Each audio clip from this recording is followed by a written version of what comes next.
Iran యుద్ధం ఇప్పుడు మహాయుద్ధంగా మారుతోంది. ఇరాన్ యుద్ధం ఇప్పుడు ఒంటరిగా ఇరాన్ది మాత్రమే కాదు, ఇది వరల్డ్ వార్ వైపు వెళ్తోంది. ఎందుకంటే చైనా ఒక అటువంటి పని చేసింది. దాని తర్వాత ఈ యుద్ధం ఇరాన్ వెలుపలికి వెళ్లబోతోందని అనిపిస్తోంది. ఈరోజు కరాచీ తీరంలో చైనాకు చెందిన ఆ షికారీ షిప్ డకింగ్ లంగర్ వేసింది. దీన్ని చూసి ప్రపంచానికి చెమటలు పడుతున్నాయి.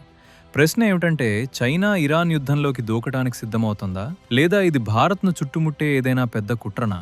పాకిస్తాన్ భుజంపై తుపాకీ పెట్టి చైనా ఏదైనా కొత్త ఆట మొదలుపెట్టబోతుందా అనే ప్రశ్న కూడా ఉంది. కానీ చైనాకు భారత్ చాలా సైలెంట్గా సమాధానమిచ్చింది. ఎందుకంటే భారత్కి చెందిన 5 యుద్ధ నౌకలు అప్పటికే హార్ముజ్ స్ట్రెయిట్లో ఎంట్రీ ఇచ్చాయి. అంటే త్వరలో ఏదో పెద్దది జరగవచ్చు. మిత్రులారా, ప్రపంచం మొత్తం ఇరాన్ మరియు ఇజ్రాయెల్ మధ్య జరుగుతున్న ఈ భయంకరమైన యుద్ధాన్ని చూస్తున్న సమయంలోనే చైనా తన అత్యంత ఘాతక యుద్ధనౌక డాకింగ్ను పాకిస్తాన్లోని కరాచీ పోర్ట్లో నిలిపింది. ఇది చిన్నపాటి కదలిక కాదు. ఒకవైపు ఇరాన్ రగులుతోంది, మరోవైపు అమెరికా తన పూర్తి శక్తిని ఉపయోగిస్తోంది. ఈ మధ్యలో చైనా పాకిస్తాన్కు ఇంత దగ్గరగా రావటం ప్రపంచం మొత్తంలో హల్చల్ సృష్టించడానికి సరిపోతుంది. కానీ చైనా మరియు పాకిస్తాన్ ఇది 2026 నాటి భారత్ అని మర్చిపోయాయి. చైనా కరాచీలో తన పావులు కదుపుతున్న సమయంలోనే భారత్కు చెందిన 5 మహా వినాశక యుద్ధ నౌకలు హోర్ముజ్ స్ట్రెయిట్ ముఖద్వారం వద్ద నిలబడ్డాయి. ఇప్పుడు ఆట కేవలం ఆయిల్ది మాత్రమే కాదు, సముద్రపు ఆధిపత్యానిది కూడా. ఇరాన్లో ప్రస్తుతం ఉన్న పరిస్థితులు ఎవరికీ తెలియనివి కావు. యుద్ధం గరిష్ట స్థాయిలో ఉంది, మరియు ఇటువంటి సమయంలో పాకిస్తాన్లోని కరాచీ పోర్ట్ చైనాకు ఒక లాంచ్ ప్యాడ్ లాగా పనిచేస్తోంది. చైనా యుద్ధనౌక డాకింగ్ బుధవారం కరాచీకి చేరుకున్నప్పుడు పాకిస్తాన్ తమ మసిహా వచ్చినట్లుగా దానికి స్వాగతం పలికింది.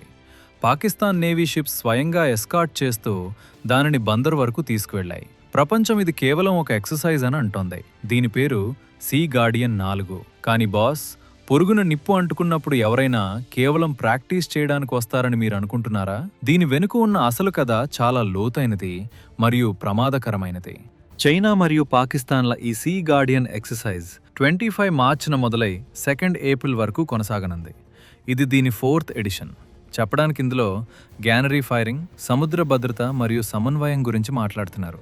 కానీ వాస్తవం మరోవైపు సూచిస్తోంది. చైనా గత కొన్ని సంవత్సరాలుగా పాకిస్తాన్కు అతిపెద్ద ఆయుధ సప్లయర్గా ఉంది. ఫైటర్ జెట్స్ అయినా లేదా ఈ ఘాతకమైన డాకింగ్ వంటి యుద్ధ నౌకలైనా చైనా పాకిస్తాన్ నరనరాల్లో నిండిపోయింది. కానీ ఈసారి టైమింగ్ చూడండి. ఇరాన్ యుద్ధం మధ్యలో చైనా కరాచీకి రావడం అమెరికా మరియు భారత్కు నేరుగా ఒక మెసేజ్. ఇరాన్పై ఏవైనా ఇబ్బందులు వస్తే తను పాకిస్తాన్ ద్వారా ఈ యుద్ధంలోకి ఎంట్రీ ఇవ్వగలనని చైనా చూపించాలనుకుంటోంది. కానీ ఆగండి, అసలు ట్విస్ట్ ఇప్పుడు మొదలవుతుంది. భారత్ అప్పటికే 2 అడుగుల ముందు ఆలోచిస్తోందని చైనా మరియు పాకిస్తాన్ బహుశా అనుకోలేదు. హార్ముజ్ స్ట్రెయిట్లో ఉద్రిక్తత పెరగగానే ప్రపంచంలోని అత్యంత ముఖ్యమైన ఎనర్జీ లైఫ్ లైన్ను రక్షించడానికి భారత్ తన మిషన్ మొదలుపెట్టింది. ఈ మిషన్ పేరు ఆపరేషన్ ఉర్జా సురక్ష. ప్రపంచంలోని 20 నుండి 25% క్రూడ్ ఆయిల్ మరియు LNG అంటే లిక్విఫైడ్ న్యాచురల్ గ్యాస్ ఈ హార్ముజ్ స్ట్రెయిట్ నుండే వెళ్తాయని భారత్కు తెలుసు. ఒకవేళ ఈ దారి మూతపడితే ప్రపంచం మొత్తం ఆగిపోతుంది. తన శత్రువుల షిప్స్ను ఇక్కడి నుండి వెళ్లనివ్వనని ఇరాన్ స్పష్టం చేసింది. చివరికి పాకిస్తాన్కు కూడా హార్ముజ్లో దెబ్బ తగిలింది మరియు దాని షిప్స్ నిలిపివేయబడ్డాయి. కానీ భారత్ ఇక్కడ ఎవరూ ఊహించని పని చేసి చూపించింది. భారత నౌకాదళం తన 5 అత్యంత బలమైన షిప్స్ను, వీటిని ఇప్పుడు సముద్రపు పాండవులు అని పిలుస్తున్నారు, ఈ ప్రమాదకరమైన ప్రాంతంలో దింపింది. ఈ 5 యుద్ధ నౌకలు సాధారణ షిప్స్ కావు. ఇవి నడిచే కోటలు. భారత ఆయిల్ ట్యాంకర్లు మరియు కార్గో షిప్స్ను సురక్షితంగా బయటికి తీసుకురావడమే వీటి పని. ఈ పాండవులు ఎటువంటి శబ్దం లేకుండా హార్ముజ్ మంటల మధ్య నుండి భారత షిప్స్కు భద్రత కల్పిస్తున్నాయి. ఇది కేవలం ఎస్కార్ట్ చేయడం మాత్రమే కాదు, ఎవరూ ఛేదించలేని మల్టీ లేయర్ సెక్యూరిటీ కవచం. భారత్ నిశ్శబ్దంగా సముద్రంలో తన శక్తిని చూపించింది. దీనికి చైనా మరియు పాకిస్తాన్కు చెమటలు పడుతున్నాయి. ఇప్పుడు ఈ ఆపరేషన్ ఎలా పనిచేస్తుందో మీరు ఆలోచిస్తూ ఉండొచ్చు. దీన్ని చాలా సులభమైన పదాల్లో అర్థం చేసుకోండి. భారత్కు కావలసిన క్రూడ్ ఆయిల్ సౌదీ అరేబియాలోని రాస్ తనురా వంటి పోర్ట్స్ నుండి బయలుదేరుతుంది. అక్కడి నుండి షిప్స్ పర్షియన్ గల్ఫ్ ద్వారా హార్ముజ్ స్ట్రెయిట్ వైపు పెరుగుతాయి. ఇప్పుడు ఇరాన్ మరియు ఇజ్రాయెల్ అమెరికా యుద్ధం జరుగుతోంది కాబట్టి ప్రతి మలుపులోనూ ప్రమాదం ఉంది.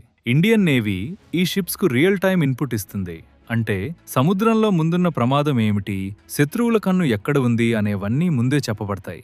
భారత యుద్ధ నౌకలు నేరుగా హార్ముజ్ లోపలికి వెళ్లవు. కానీ ఒమన్ గల్ఫ్లోకి ఏదైనా భారత షిప్ రాగానే మన పాండవులు దాన్ని తమ రక్షణ వలయంలోకి తీసుకుంటారు. ఇక్కడ ఒక పెద్ద సాంకేతిక విషయం ఉంది.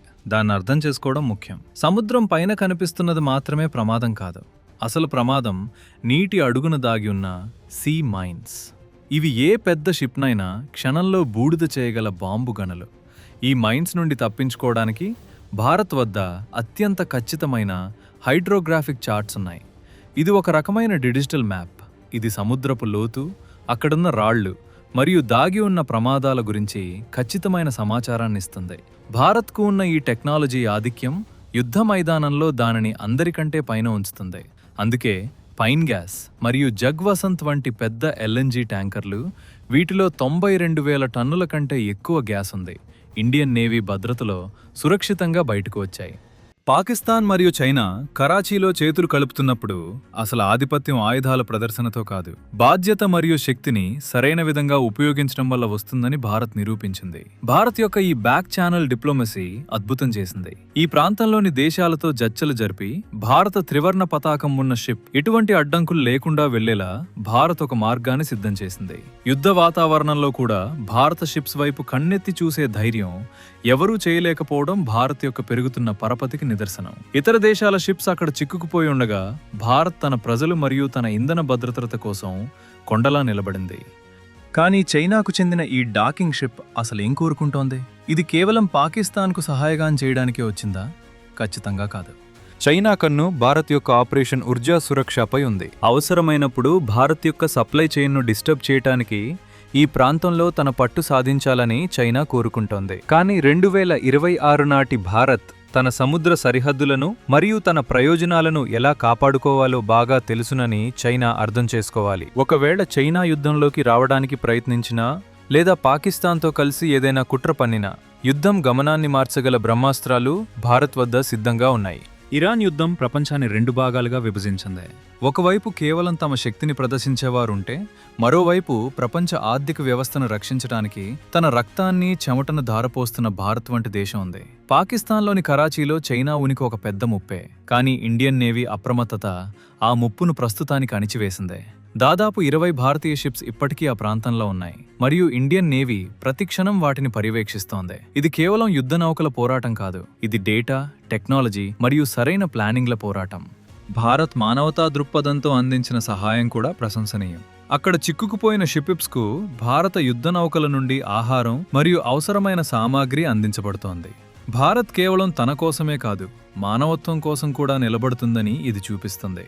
కానీ జాతీయవాద కోణంలో చూస్తే ఇది భారత్కు దక్కిన ఒక పెద్ద వ్యూహాత్మక విజయం. ఒక్క బుల్లెట్ కూడా పేల్చకుండా సముద్రపు అసలు సికిందర్ ఎవరనేది భారత్ ప్రపంచానికి చూపించింది. చైనాకు చెందిన డాకింగ్ కరాచీలో నిలబడవచ్చు, కానీ హోర్ముజ్ అలలపై రాజ్యం మాత్రం భారత పాండవులదే నడుస్తోంది.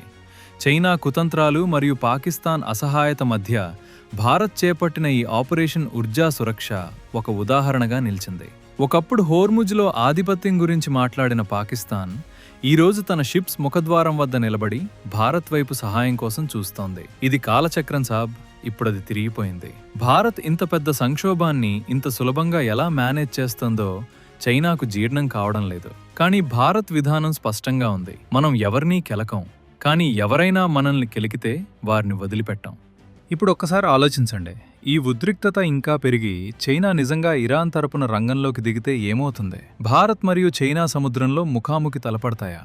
2026 సంవత్సరం చరిత్రలో నిలిచిపోతుంది. ఎందుకంటే ఇది కేవలం ఒక దేశం గురించి కాదు, ప్రపంచం మొత్తం తలరాతను నిర్ణయించబోతోంది.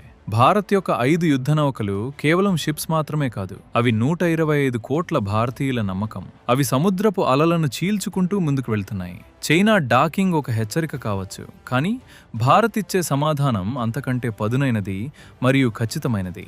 ఆధునిక యుద్ధాలు కేవలం మిజైల్స్తోతే కాదు, ఇన్ఫర్మేషన్ మరియు ఇంటెలిజెన్స్తో కూడా గెలవవచ్చని ఇండియన్ నేవీకి చెందిన ఈ పాండవులు నిరూపించారు. సముద్రపు లోతుల్లో దాగి ఉన్న శత్రువుల శ్వాసను కూడా లెక్కించగల సెన్సార్స్, రాడార్స్ మరియు ధైర్యవంతులైన ఆఫీసర్లు మన వద్ద ఉన్నారు. కరాచీ పోర్ట్లో చైనా కదలికలపై భారత్ యొక్క శాటిలైట్ కళ్ళు 24 గంటలు నిఘా ఉంచాయి. ఒక్క తప్పు అడుగు వేసిన చైనాకు చెందిన ఈ డాకింగ్ చరిత్రగా మిగిలిపోతుంది. భారత్ యొక్క ఈ దూకుడు మరియు ఈ జోష్ నేటి కొత్త గుర్తింపు. ప్రపంచం యుద్ధపు మంటల్లో కాలిపోతున్నప్పుడు మన సైనికులు మరియు మన షిప్స్ ప్రపంచం మొత్తానికి శాంతి మరియు భద్రత మార్గాన్ని ఏర్పాటు చేస్తున్నందుకు దేశం మొత్తం గర్వించవచ్చు. పాకిస్తాన్ చైనా కాళ్ళ దగ్గర పడి ఉండవచ్చు, కానీ యజమాని మారినంత మాత్రాన స్థాయి మారదని అది తెలుసుకోవాలి. భారత్ యొక్క శక్తి దాని స్వయం కృషి మరియు స్వదేశీ టెక్నాలజీ. ఇది మేడ్ ఇన్ ఇండియా పవర్ యొక్క ప్రభావం. ఇది ఈరోజు సముద్రపు ఉప్పు నీటిలో తీపిని నింపుతోంది.